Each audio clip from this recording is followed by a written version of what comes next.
years ago that my husband asked me, my Ernie, if I had ever had a dollhouse. And I said no. And we were at D&J Hobby and for other things. And pretty soon I noticed Matt, head of the department, and my Ernie were lifting this huge box and putting it in the truck. And that was the kit for this house. And I think a lot of it, time of him working on it, helped him, gave him something to do. He was not a TV person, so it gave him something to do. It's made precisely, that was him. For instance, the lighting. Most of the lighting in miniature houses, you plug it in, and all of the lights go on. Not my Ernie. Each room has its own little light switch.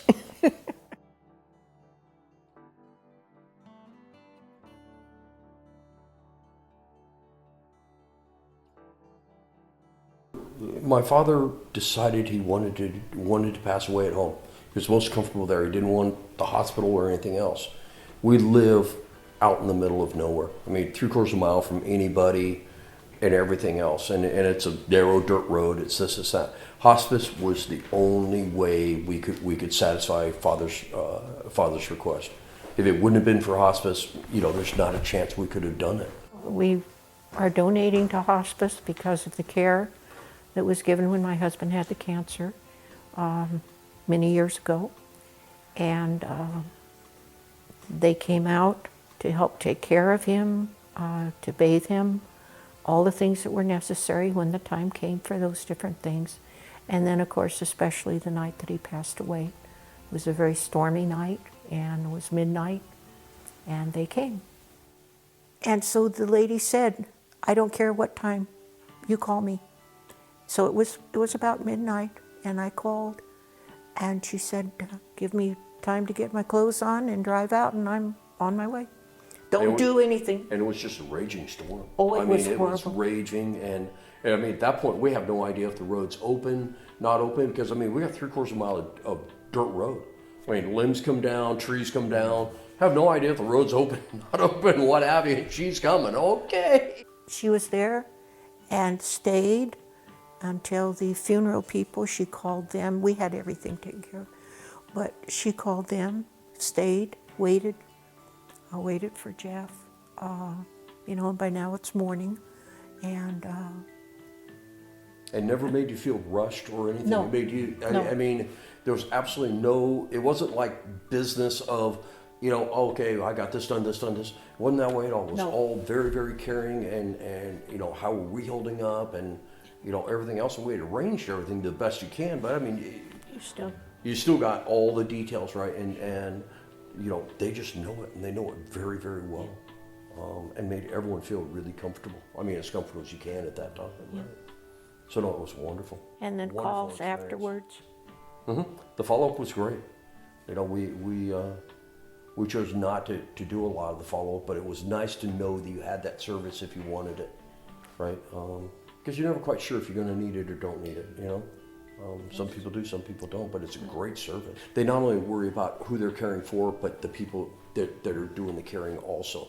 They're just a phenomenal organization, and we couldn't be more appreciative of them.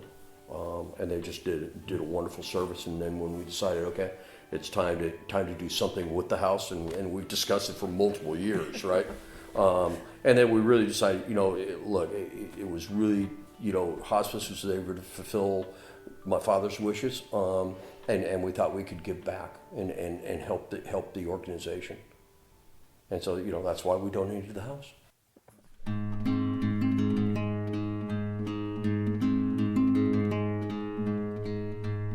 He made up the story, we both did, of a sea captain owning the home. And there's different things that are from other countries in the furnishings. There's a whale on top for the weather vane for the sea captain. But we had a good time with it. Since he passed away, I have not been able to do any more work on it. It's all miniature houses and I belonged to 2 miniature groups at the time.